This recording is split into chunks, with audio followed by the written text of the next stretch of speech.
Badass of the Week is produced by High Five Content and $7 Productions. Omaha Beach, June 6, 1944. D-Day. A few hundred yards offshore, the British hospital ship SS Pambin rocks violently in the gray Atlantic. Medics and stretcher bearers load into deploying landing craft, metal hulls grinding against the sea. Their mission is suicidal. Go into the combat zone, pull out the wounded, and get them off the beach. Aboard one of these landing craft, in an oversized uniform, is a figure who should not be there. It is a woman, the only one who will deploy on the beaches today. She has no military rank. She has no nursing degree. She's a civilian who was formally denied press credentials by the US Army. The job, she was told, was too dangerous for a woman. But she managed to get credentials anyway, only to have them stolen by Ernest Hemingway. But Martha Gellhorn had a story to file.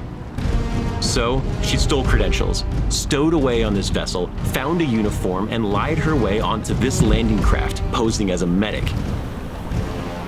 The beach gets closer. Sounds of gunfire, artillery, the roar of the water, and the screams of aircraft overhead get louder. When Martha Gellhorn gets there, she will do what she can to help the wounded men that she finds. She will carry them on stretchers, treat them, and talk to them.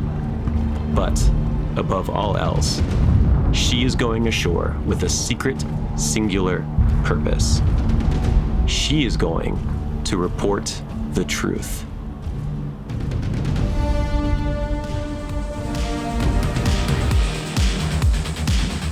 Hello, and welcome back to Badass of the Week, the show where we tell the badass history of badasses. My name is Ben Thompson, and I am joined today by a returning guest. She is an author, screenwriter, writer for TV, movies, books, all kinds of stuff. Shaina Steinberg, thank you so much for coming back on the show. I'm excited to have you back.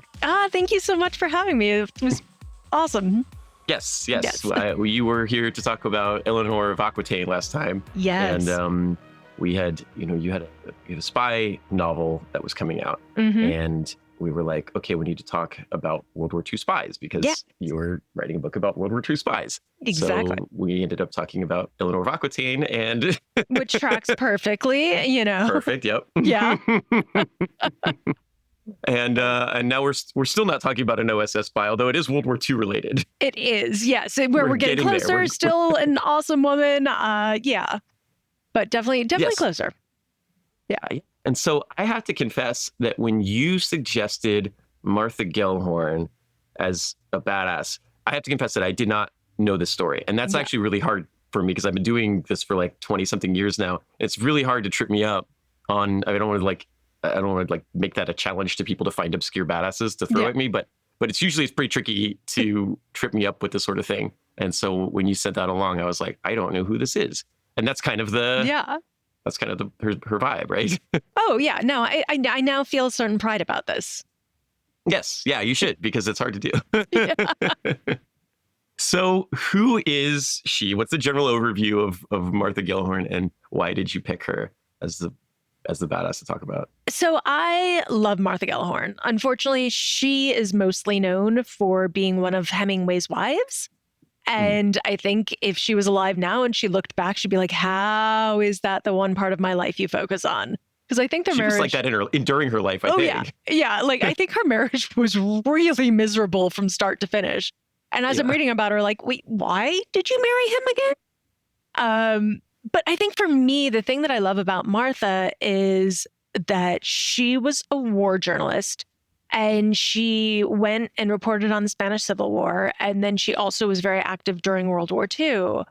And she was really one of those women who you had all of these generals, especially during the war, and the American press corps saying like, no, we don't let women go here and we don't let women do this. And you need to be accredited in this way and we're not going to give it to you. And her attitude is basically like, no, that doesn't work for me at all. So I'm going to go do my thing. and you're going to get mad at me and put me in sort of prison, which I'm going to break out of because it's not really prison. And then I'm going to just, disappear off to Italy. So I'll see you later. Yes. And so, the lead gets buried with Martha Gellhorn because it's what you said, right? She was married to Hemingway for 5 years. She was his third of 4 wives. And when I searched her, it was like Hemingway's third wife. And I was like, okay, he's an interesting guy. Maybe he liked interesting people. And the lead gets buried here. The lead for Martha Gellhorn is she was the only woman that dropped on Omaha Beach at D-Day, right? Yes. She was a stretcher bearer at Omaha Beach on the third wave at D-Day and then wrote about it. Yeah. And her article about it became like nationally popular. And then later she's covering Vietnam, and then she's covering the Israeli-Palestine conflict. She's covering Panama, the invasion of Panama in the 80s when she's like 80 years old going around into like a war zone, bombs falling all over her. Yeah. I mean, she just like nothing stopped her. And I love that about her so much.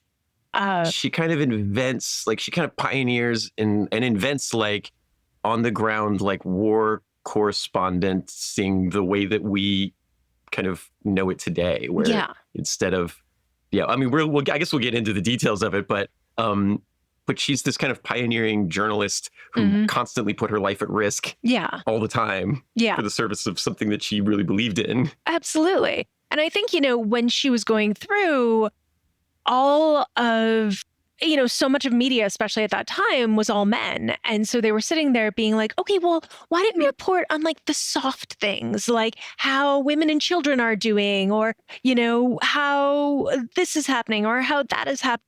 And, it's all very touchy-feely. And right. They're like, why don't you go cover a tea party? And she's like, you want to know how the women and children are doing? Because I'll tell you how the women and children are doing. They're dying. They're dying. They're starving to death. And getting bombs dropped on them. Let's tell that story. Yeah. And they're like, no. I know. It's definitely not Actually, one of those, no, we don't want you to tell that story at all. That makes us look bad. She's out there being like, they're like, oh, how are women and children? How are the civilians? And she's like, they're terrible. They're absolutely awful. They're dying. They're starving. And people are like, oh, but kind of hoping for like a heartwarming story. And she's like, it's war. So you dropped napalm on their village. Yeah. They're not okay. Like none of this is good. Yes. Yeah. So, okay, I guess I want to get into it. And so I want to take a quick break. Right now, we'll do an ad really quick. And then when we come back, we'll kind of start at the beginning here. We are going to talk about Martha Gellhorn, who is a pioneer of journalism. Yes. And we are going to get into, some warm, uplifting human suffering during wartime. Absolutely. Yeah. Fun things. Yes, exactly. Okay, we'll be right back.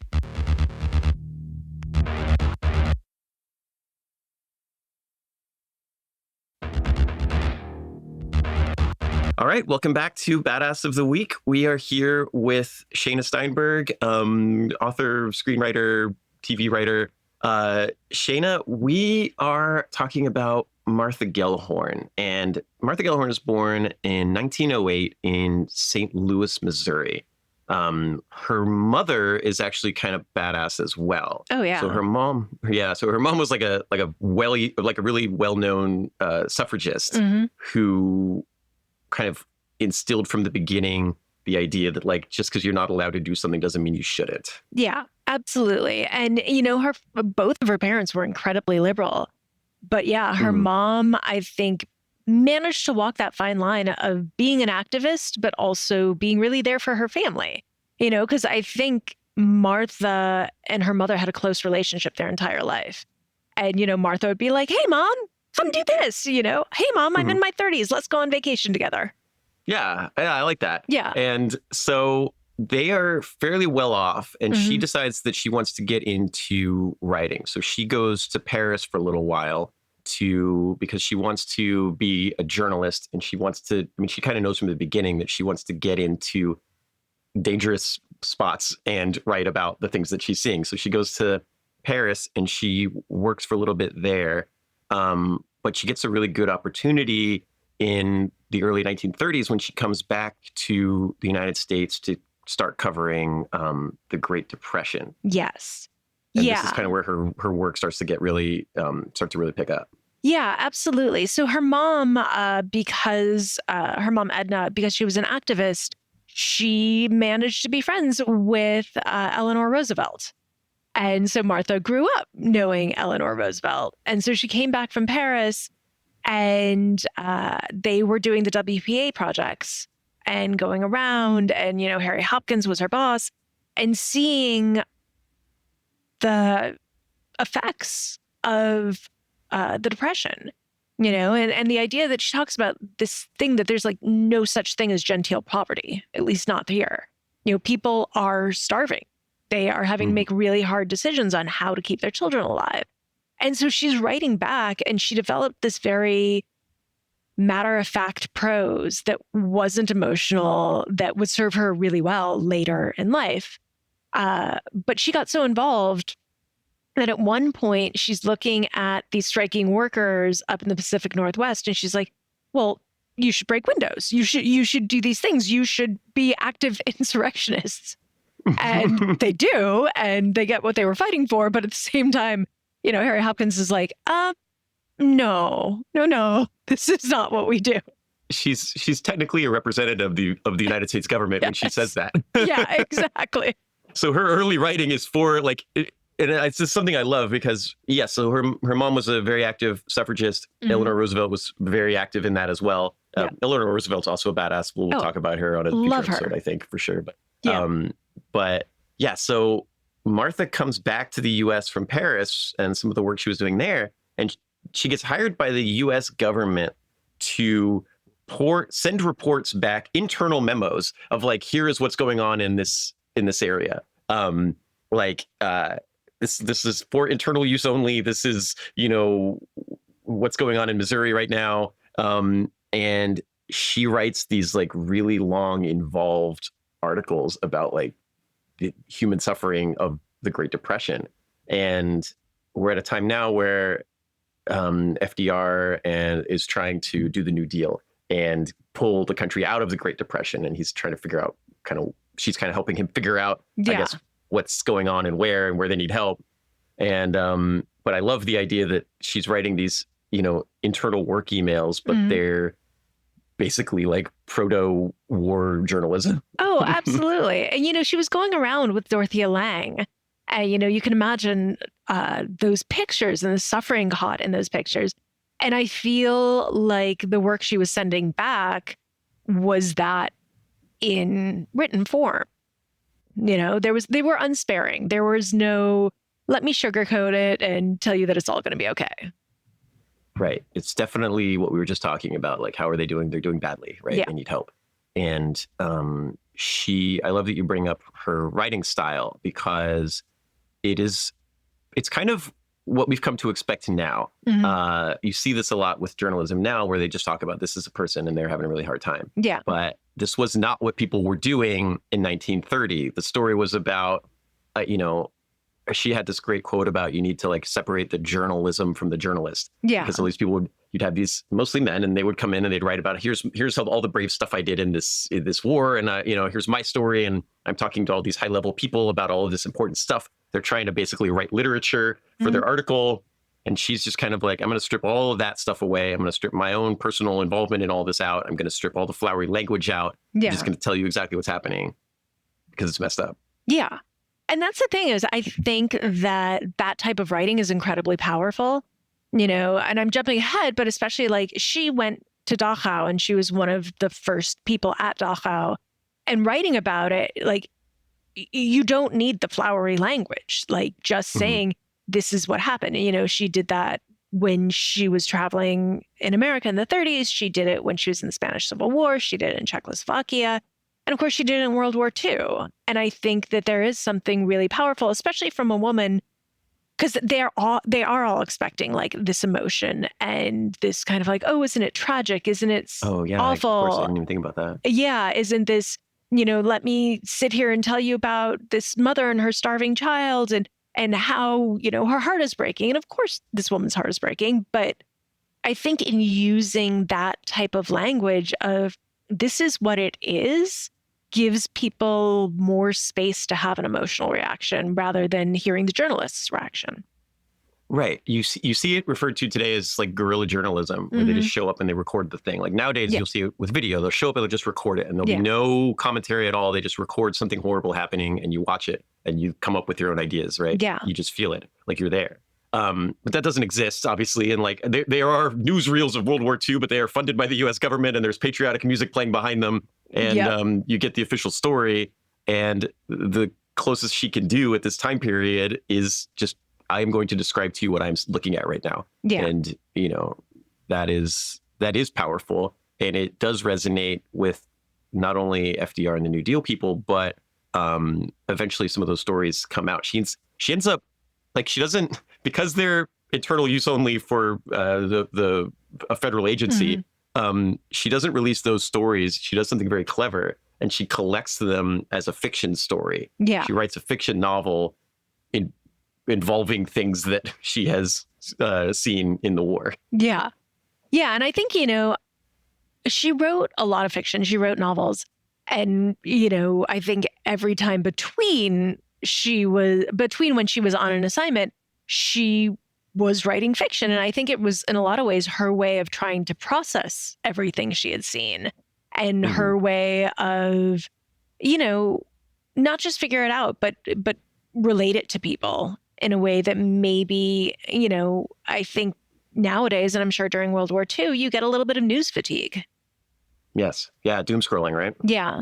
Yeah. So the book she puts together is called The Trouble I've Seen, and it does well. Like, it sells copies, and it is a good, like, look into the suffering that people endured during the Great Depression. It's kind of Grapes of Wrath, basically.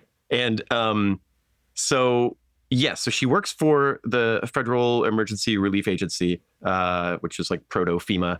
It was called FERA at the time. And she gets fired for inciting a riot. Yes. Which I feel like tells you everything you need to know about her.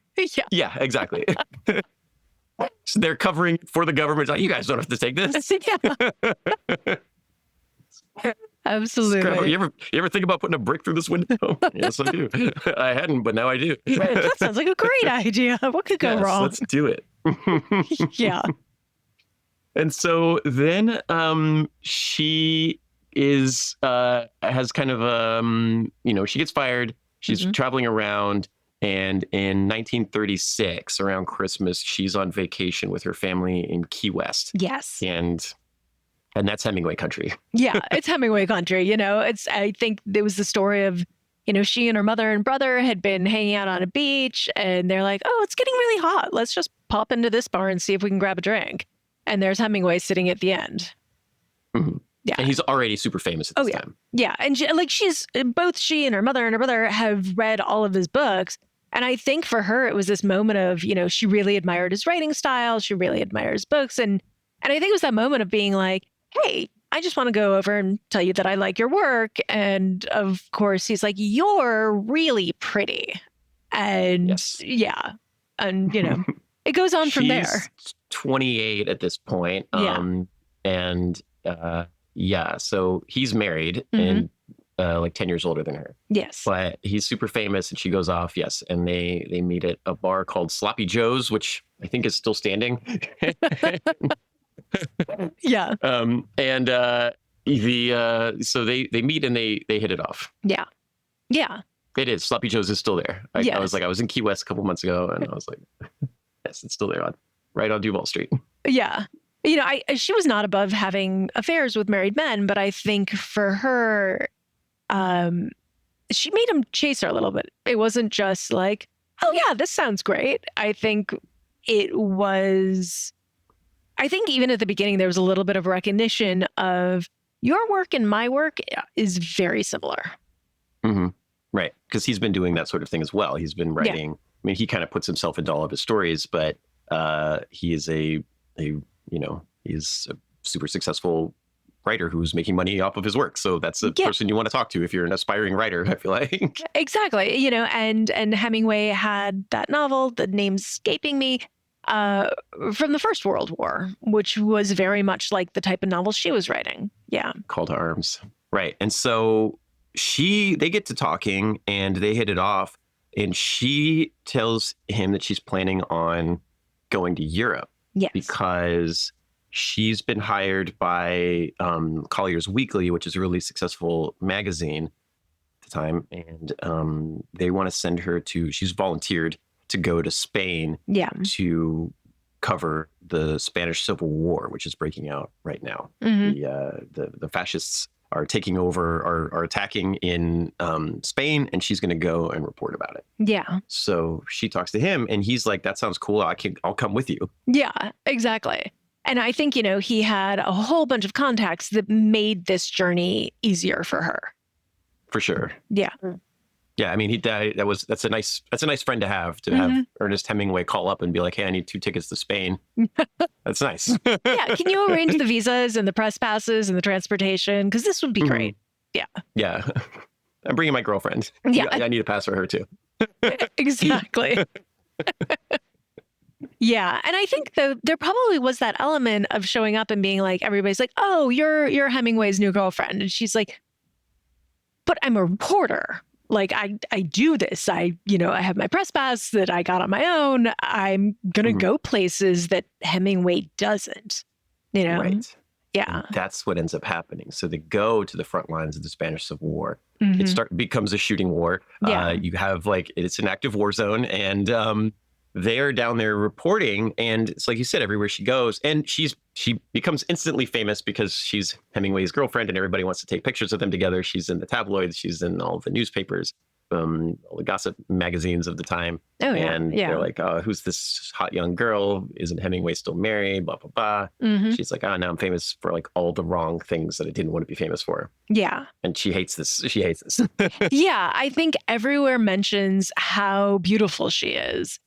And, I think for her, it's really this element of, okay, that's nice. And, she had her own eating disorders, but very much that is not what she wants to be known for. Right.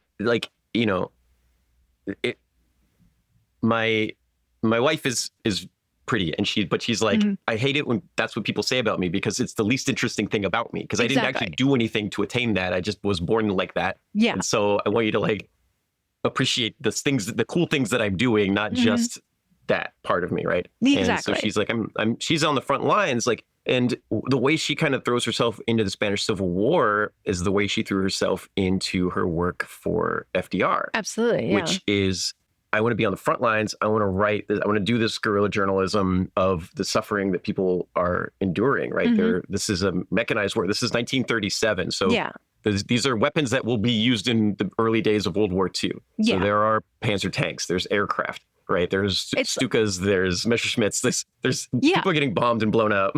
It's literally a testing ground for all of Hitler's weapons for World War II. And obviously there is massive, massive destruction that comes with that and massive suffering. Right. And so she's interviewing soldiers, but she's also, whereas most of the journalists at the time, including Hemingway, they like to be in Madrid talking to the generals, right? I want to go to the fancy parties with all the generals. We're going to talk military tactics. We're going to talk who the great heroes are, who's going to get a medal. We're going to move our troops over here and things are going great. And the official line is that we are winning the war. And now let's have a nice dinner. Yeah. And she's in a bombed out, she's currently being bombed. She's in a bomb shelter with a family, writing a story about a mom who has to feed her family of 4 with a potato for a week, know? Exactly. And, I think also she was very personable. And, I think her appearance didn't hurt when she's talking to soldiers. But she was really good at talking people into doing the things she wanted. So hey, can I have this interview? Hey, can I catch a ride on this transport? Hey, will you take me up to the front lines? And people are like, yeah, sure. Why not? Come with. You seem nice. Right. And she's not supposed to be in any of these places. Oh, yeah, right? absolutely. This is they have you and me talked about it with Eleanor Roosevelt, but, Eleanor of Roosevelt. Oh, my God. We talked about this with Eleanor of Aquitaine. And yes, in 1200, they had, the no girls allowed rule for Eleanor, but it's still in effect in 1937. Absolutely. Yeah. Almost 1,000 years later.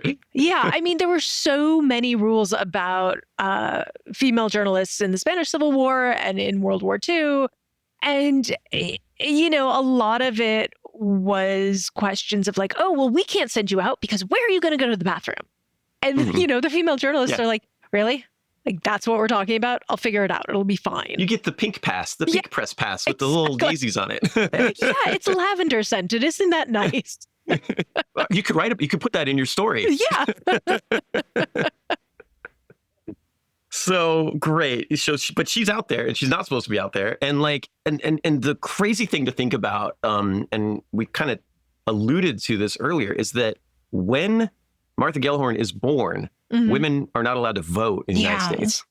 Right. So she's alive when that happens. She's like, a teenager when suffrage passes. And now she's out here in the front lines, like bullets and bombs and aircraft flying overhead, writing about war and sending these stories home with Collier's Weekly, where she's getting a following of people who are appreciating her for her work, because what she's doing is different than anything anybody else has done before or is currently doing. Absolutely. And I do think, though, from her earliest, she was a little bit of a rebel. I think based on when she was born, there was kind of that expectation of like, okay, yeah, you'll go to college, but then you're going to get married, and her parents were very liberal, but I still think that was an undercurrent. And, her mom went to Smith, or I think her grandma went to Smith.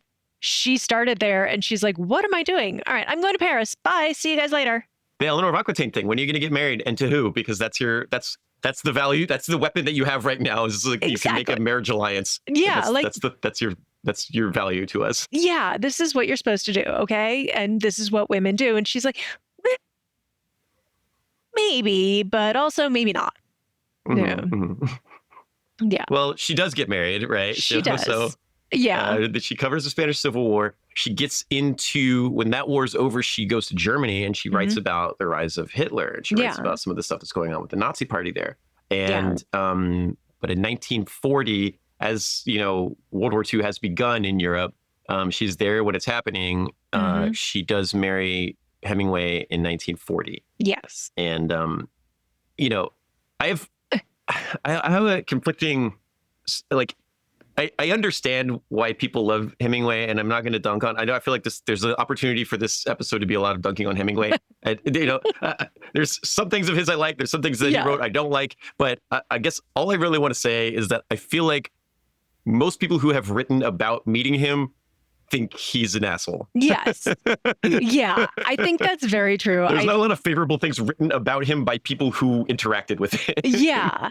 And, I think with Martha, like, they were already having problems before they got married. Because I think, going back to the marriage thing, I feel like Hemingway's like, we're going to get married. This is going to be great. You're going to become a wifey. And she's like, oh, no, I'm still a reporter. Like, you should come join me here. And he's like, no, I'm good. I'm hanging out in Cuba at this nice little villa. And she's like, okay, bye. And he's like, but who's making my dinner? And who's making my lunch? And who's resupplying my alcohol? Yeah, exactly. You just expected to get married and assume this role that, I mean, if you had met her or you read anything that she's written or spoken to her for any meaningful amount of time, you realize that she is not interested in immediately giving up her career and because she's not doing this for fame. She's not marrying Hemingway for fame. She's not doing these writings for fame. She's not trying to, like, she wants to obviously make money, get a living with her thing, but she feels very passionately about, I need to get word out to the world of what is happening in these war zones, right? War, up until this point, up until kind of you start to get into this really hard-hitting journalism, the regular human being living in America gets the propaganda from the U.S. Army. Like, you're getting your news you're getting the official report. Absolutely, It is sanitized. It's got patriotic music playing underneath it. It's been pre-approved by the government. And then even the guys who are going over there and doing journalism, a lot of them are kind of getting their information from people who are giving them the official story. Yeah. And so you don't have a lot of options to hear this stuff. A lot of them are sitting in the nice hotels far away from wherever the fighting is. In the Spanish Civil War, it was Madrid. There were a lot of people that just hung out in England while the war was going on during World War II and reporting from there.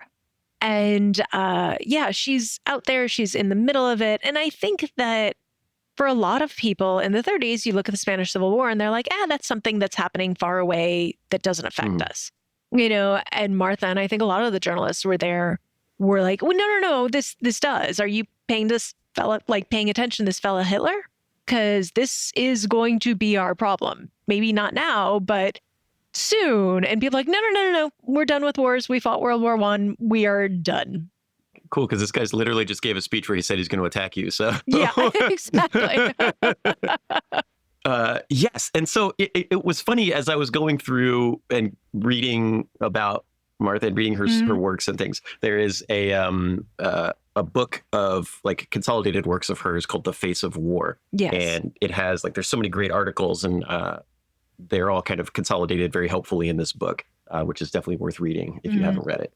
But I was just thinking about it, and she's kind of, what she is doing is kind of the anti-badass of the week, where I'm like, here's this badass character from history who's doing all this awesome stuff, and he's blowing all these things up, and he dropped bombs on the city and everything. And then she'd kind of come in and be like, yeah, great, but like these people, this like kid lost his leg, right? Yeah. And now his parents can't like get it fixed, like there's bad stuff happening here too. War is not actually this big, glorious, wonderful thing. Absolutely. It's a lot of human suffering and tragedy. And somebody should be thinking about, somebody somewhere should be considering that before we, firebomb Dresden. Yes. And, I think that a lot of her bravery came in being like, okay, I'm going to go to this place. I don't know if it's safe. And there's nobody else around me. Like, I'm not going with an armed transport. I'm going on my own, and cool. And I'm a woman, and I think that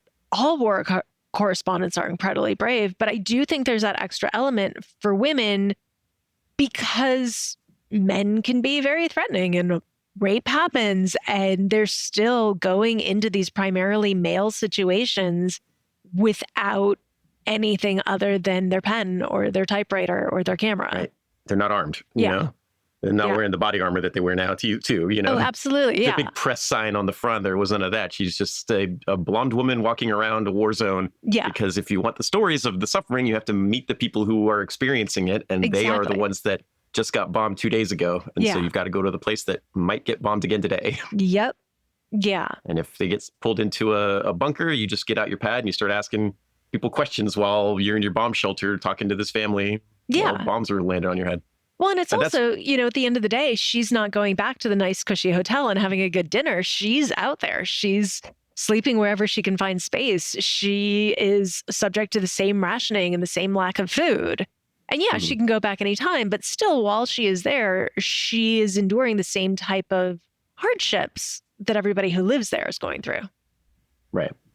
Yeah. And so she covers the Spanish Civil War, and she gets into covering World War II. Yes. And this is where we're going to get into the D-Day story, which is great. And I think maybe this is a good spot to take a break. And then when we come back, we'll talk about Martha Gellhorn landing on the Omaha beach. Sounds great. Yeah. Cool. All right. So let's take a break now. We'll be right back.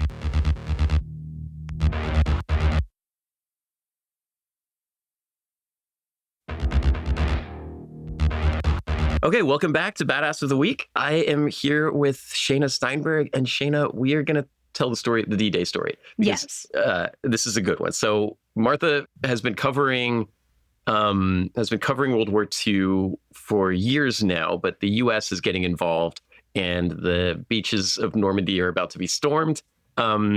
She's over there. Hemingway is not. She's over there. Like, her marriage with Hemingway is rapidly dissolving, and she had gone back to Cuba to be like, "Hey, I'm going back to war. You should come with me."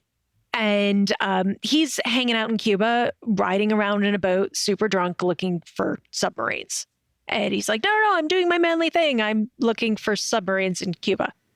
Right. And, but their marriage is really bad. He did write a book about that, and it does portray him as extremely heroic. Yes, of course. Of course. Dropping death charges on on Japanese subs in the Caribbean. Yes. Good for him. But I think Hemingway, and again, we talked about this briefly, the idea that she is not the wife he expected. And he's mad at her for being over in Europe. So he calls up colliers where she has been their war correspondent for years. And he calls them up and says, hey, what about me? How about if I come and write for you? And they're like, well, yes. I mean, it's Hemingway. How do you say no to Hemingway? Okay, Ernest Hemingway, you can do an article for our newspaper. Absolutely. And so he takes the RAF flight that she was supposed to take to Europe. He takes her seat on it. He takes her press credentials. He takes everything that she has set up and is like, all right, honey, I'll see you there. And she's left on a transport boat that takes 20 days to get there. And it is just her and the crew on this transport boat slowly going across the Atlantic. Slowly going across the Atlantic, which is at the time full of German U-boats that are sinking transports, by the way. All over the place. So it's not like the safest. She's also bored. She's also just so itching to get back into the conflict. And he has taken everything from her at this point.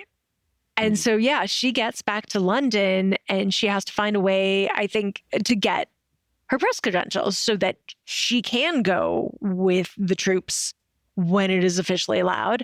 And he takes her press credentials to go for D-Day. And so he's there and he's part of the official press corps. And she's like, great. Cool. They want me and all the other women to sit back here and do stories about I don't know what. So I'm just going to walk down to the docks.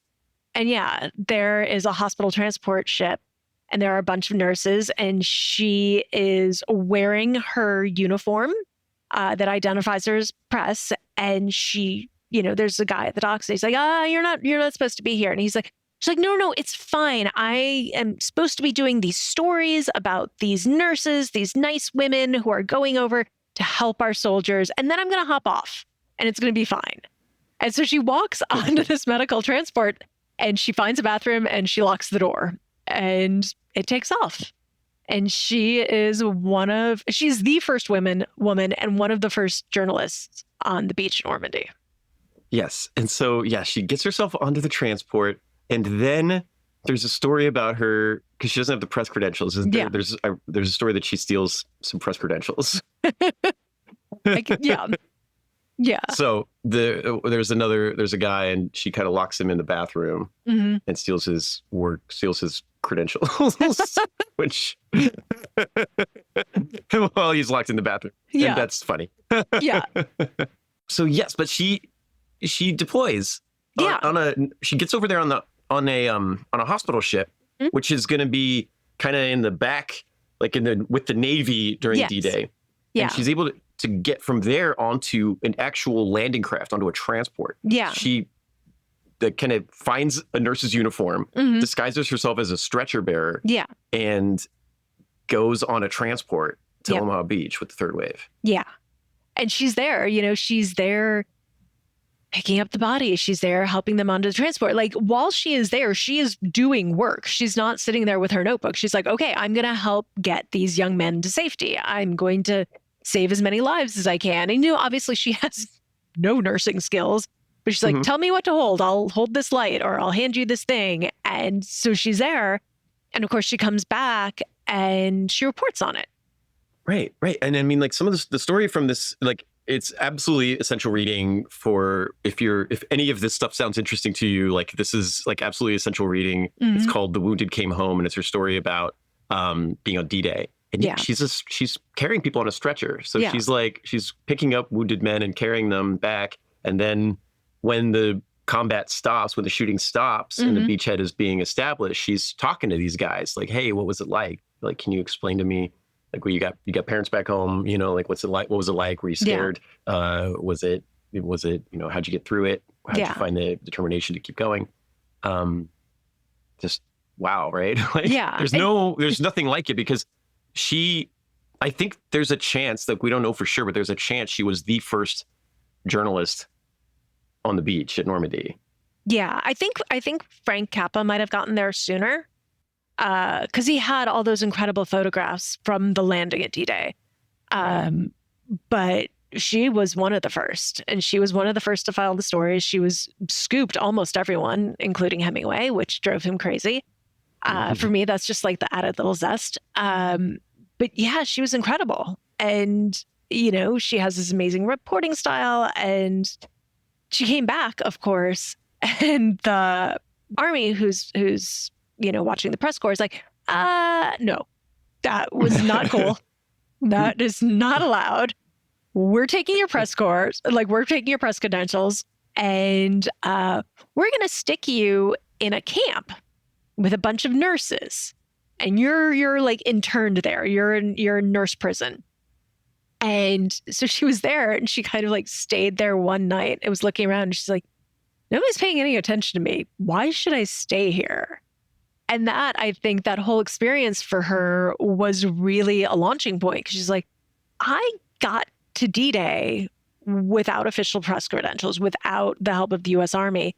So, all right, I'm never going to help her, right? Because she was, you know, no girls allowed on the front line, no women in combat kind of thing, right? And so there was zero chance, even if Hemingway hadn't stolen her credentials, there was zero chance she was going to be on that beach. Absolutely. Without like espionage. Yeah.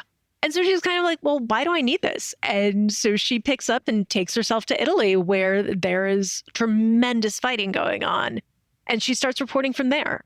And she doesn't have the support. Like, she literally has to go case by case. You know, at one point she is picked up by, I want to say, a colonel. And he's like, who are you?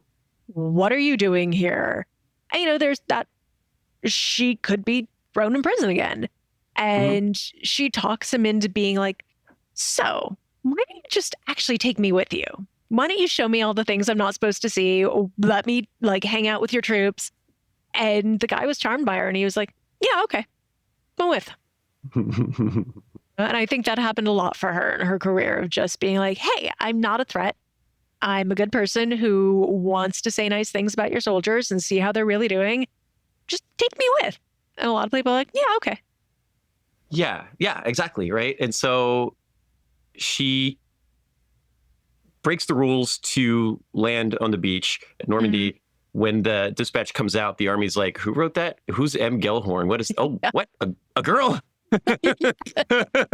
They strip her press credentials. They threaten to throw her in jail. Maybe they do. She does have to spend a day or two in prison. I can't remember. Yeah. And then she gets out, and she's like, all right, I'm going to go talk to some other generals that don't know these guys, and we're going to go over here. And she starts doing it off the books. Yeah. Reporting without a press credential. Yeah. Which, like, that gives you certain protections that you don't have anymore. Yeah. And it gives you transportation. You know, she was there being like, okay, I'm in Italy. I am not guaranteed a ride on this troop transport. So how do I keep up? How do I keep going? Do I borrow a car here, or, you know, have this, you know, friendly person take me over the mountains here, or what's going on? Yeah. Yeah. So she's doing that. She's traveling around. She has an affair with a paratrooper. Yes. She sleeps with the commander of the 82nd Airborne, which is like a badass army division. Yeah. And so Hemingway's eventually doesn't like this isn't working out. Yeah, no, it's not you, it's me. So much for him. And ironically, at this point, he is dating another war correspondent named Mary Welsh. Right. And that's fine. Like they it doesn't last. They break up. You know, and she goes on to cover more stuff. And, you know, even towards the end of the war, you kind of mentioned that she's also on the front lines of exposing, like, you want to talk human tragedy, human suffering. She's there for like the big stuff. She's there for the really big stuff. You know, she is one of the first people into Dachau. And I think everybody at this point had known there were work camps and there were labor camps and maybe even rumors about concentration camps. But they had no idea the scale of the suffering and what it actually looked like and what had actually happened there. Right. And so she's one of the first people to report on the death camps. Yeah. And that's powerful reporting as well. Yeah. And she, you know, had been working really hard, had been trying to become like successful. She becomes famous for marrying a famous guy. Yeah. But he's gone now, and she, by this point, is famous and successful from her own work, which is writing all of these like hard-hitting frontline reports of things that are happening in World War II. And she puts herself at great personal risk to do this. Yeah. And it does it in violation of all of the rules telling her she's not allowed to do this. Yep, absolutely. And then the war ends, but she doesn't quit what she's doing. A lot of the people who were there, and every war correspondent and general and journalist that was at World War II, when the war was over, they went home and they retired and they wrote their memoirs. Yeah, exactly. And she decides she's going to go cover the Arab-Israeli conflict. Yeah. Yeah. I mean, I think that she did some wandering. She, one of the things we talked about was, sure, Collier's is paying her. Journalism doesn't necessarily give you the best living. And, her stories and her novels, while great, also are not paying a lot. And so there, is that element of, yes, she goes to cover Israel and she feels very, very passionately about Israel. But she also ends up writing these fun little romance stories that pay really well. This I didn't know. This I was unprepared. I didn't prepare anything for this because I didn't come across it in my studies work, because I think it's just it doesn't get talked about as much when you're talking about the war journalism stuff. But you said that she funded her war correspondent work by writing trashy romance novels. Yeah, she funded some of it. She funded just also her lifestyle after the war. She adopted an Italian orphan, and, because she really wanted to be a mom, and it didn't slow her down at all. She would look to her mom and be like, okay, take my son. I'm off to Israel. Go see you later. But yeah, a lot of the ways she paid to fix up her and Hemingway's villa, the ways she paid to buy her apartment in London was I'm going to go write these trashy little stories. And they're great because they pay and they take no time to write. And it's not depressing. Yeah, I love that she has this component to her. It adds this whole other layer of depth to her. That, she's just going to write these little sex stories. And yeah, absolutely. Cool. Here's the story. Here's the story about how I met that paratrooper. Exactly. Here's a super fun little sexy story, and great. Thank you for the check very much. And I admire her. I admire her for not just all the work she does, but for accepting the reality of sometimes you just need to pay the bills. Mm-hmm. Yeah. Right. Got to do the paying work first. Yes. Exactly. Yeah. Then you can do the fun stuff, which for her was going to Gaza. I mean, I know that I'm very hesitant to discuss anything involving this region of the world right now, but yes, she is a good person to talk to about it, because she kind of took the standpoint that all human suffering is a tragedy. Yes, and absolutely. So her reporting from the area at this time, she's there for the 6-Day War. She's there for a lot of early Palestinian refugee crisis, that kind of thing. And her standpoint on everything is kind of staunchly, all human suffering is bad. Yeah. And there is human suffering happening here. End of story. Right. And that's kind of which of course pissed off everybody. Well, sure. Sure. I mean, I think that it is we can't have that story. Oh, what is this? All human suffering is bad. Yeah. Their human suffering is good. Our human suffering is bad.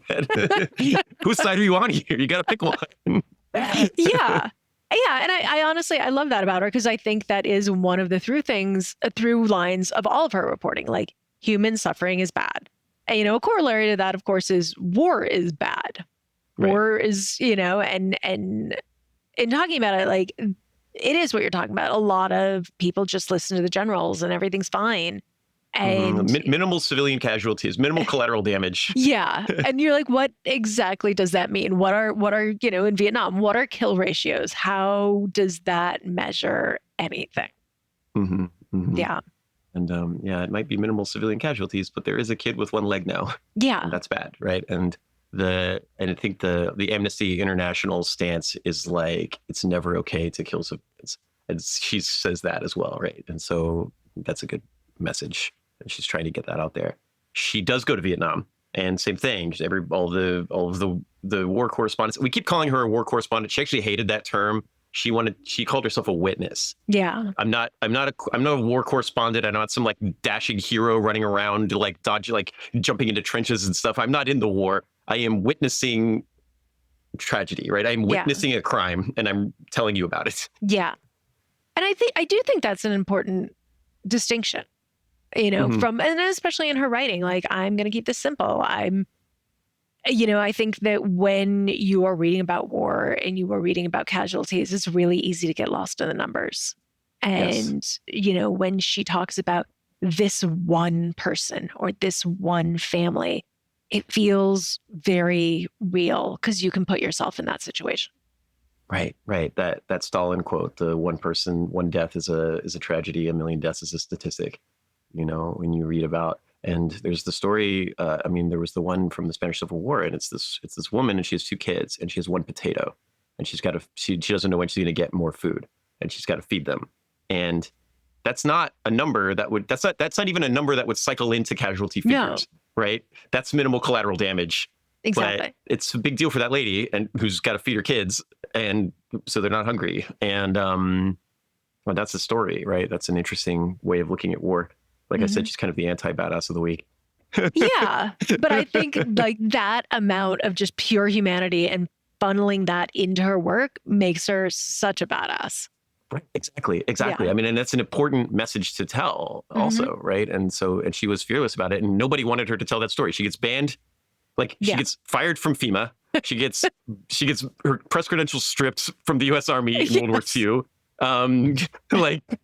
Her husband, their marriage falls apart because she won't give up on this. She gets, she pisses off everybody in the Middle East. She pisses off everybody in Vietnam when she goes there. She gets her press credentials stripped from her in Vietnam because while all of the war journalists are in Saigon getting the official story from the South Vietnamese government, she is traveling to a South Vietnamese village that just got napalmed and writing stories about what she saw when she got there.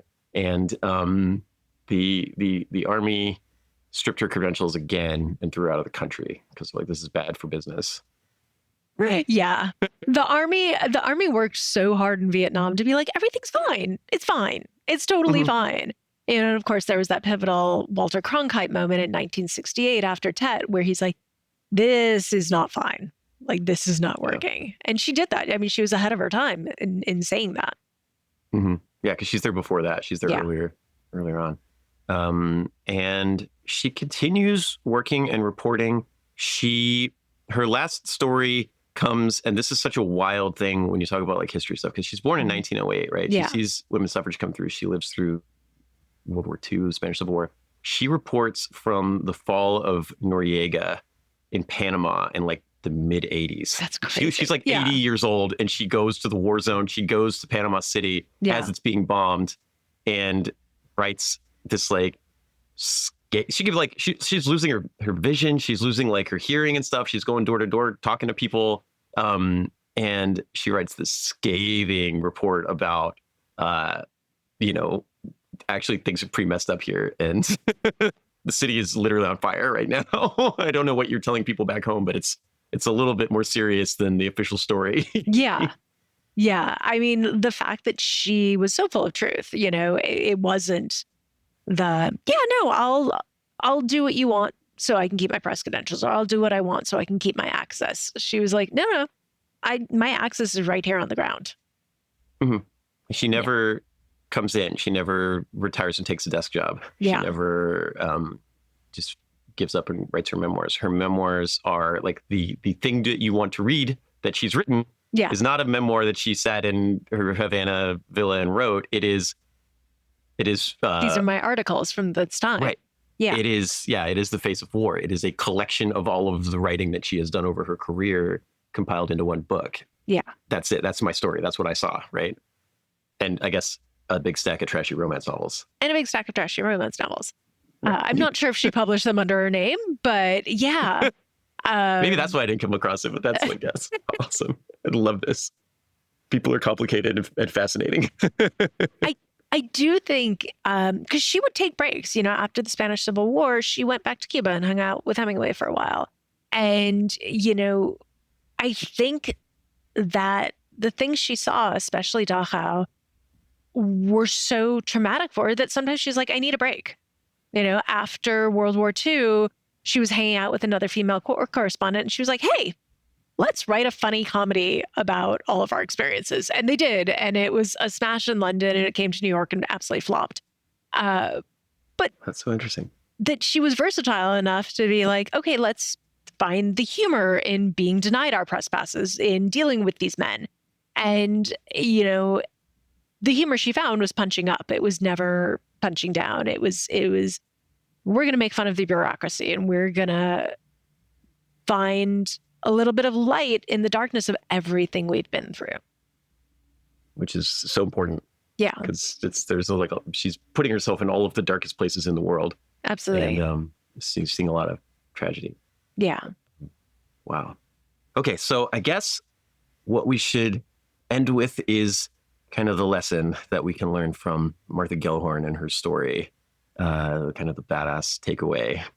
I think there's an element of trust your own instincts.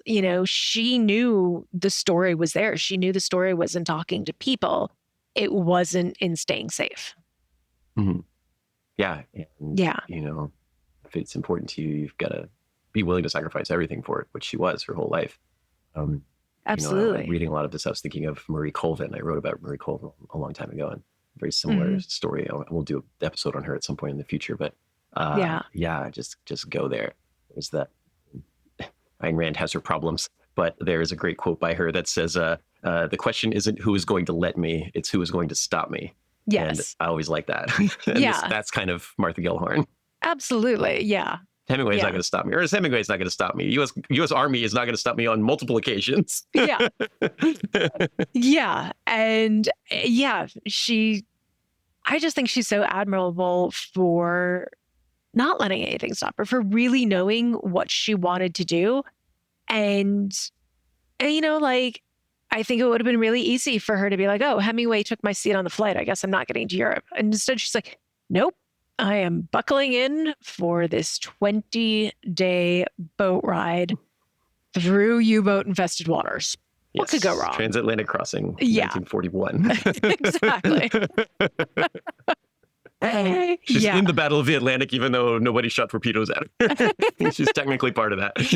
Yep. Yeah. And, she just didn't let people stop her, even when they kept throwing up obstacles in front of her.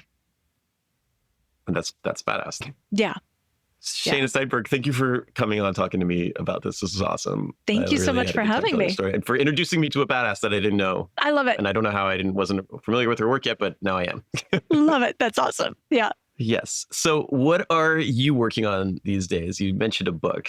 Yes. So I have a 3-book series set in 1948 Los Angeles about 2 former spies who fell in love during World War II and found their way back to each other in Los Angeles in 1948.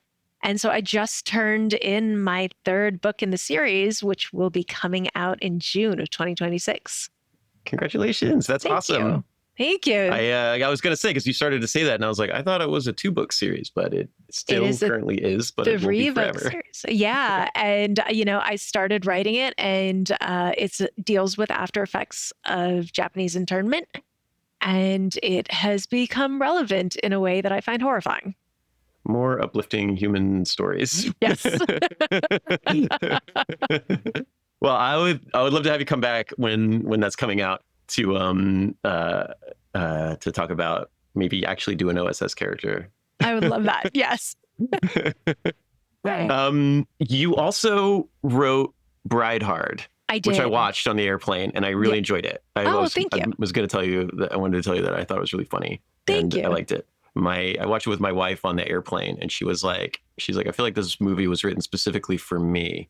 She's like, because you aren't going to get all the jokes that they're making about how dumb bachelorette parties are, and all my other friends like bachelorette parties. So I feel like it's a very narrow audience, and it's me personally. No, I did the story with a good friend of mine, and we were at that point where everybody around us was getting married. You show up to I had just gone to a high school friend's wedding, and I love her, but she's gone off and she's become a doctor, and she has her doctor friends, and she has all of her friends these different stages in life. And I was like, hey, I know no one. I feel super awkward.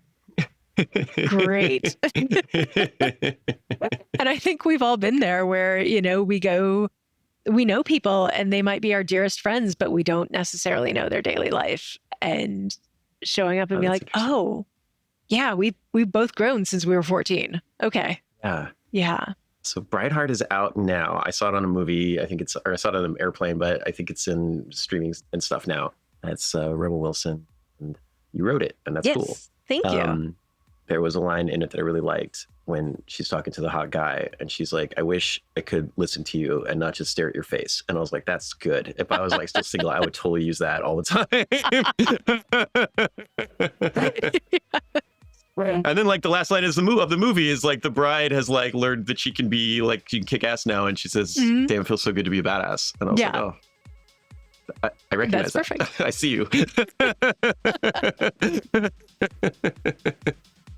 Okay, Shaina, where can people find you online, or do you do any of that stuff? Yeah, I am on Facebook. I am on Instagram, and my website is shainasteinberg.com. Okay, Shaina Steinberg, thank you so much. We will see you again soon, I hope. And thanks to all of you for listening to this episode. We always appreciate having you here, and we love doing these stories. So please like and subscribe and do all that stuff so that we can keep doing it. Thanks so much, and stay badass. Badass of the Week is produced by High Five Content and $7 Productions. Executive producers are Dwayne Johnson, Danny Garcia, Andrew Jacobs, Hiram Garcia, Brian Gewirtz, Frankie Chaparino, and of course, me, Ben Thompson. Writing is by me and my semi-regular but always awesome co-host, Dr. Patricia Larish. Story editing by Ian Jacobs. Our mixing, music, and sound design is done by the incomparable Jude Brewer. Production support by Jean McGale-Waite. Badass of the Week is based on my website, badassoftheweek.com, where you can read all sorts of stories about other badasses. If you want to reach out with questions or ideas, you can email us at badasspodcast@badassoftheweek.com. If you like this podcast, please subscribe, follow, listen, tell your friends, and tell your enemies. And please leave us a review. If you want to support Badass of the Week, please check out our Patreon page. We'll be back next week with another one.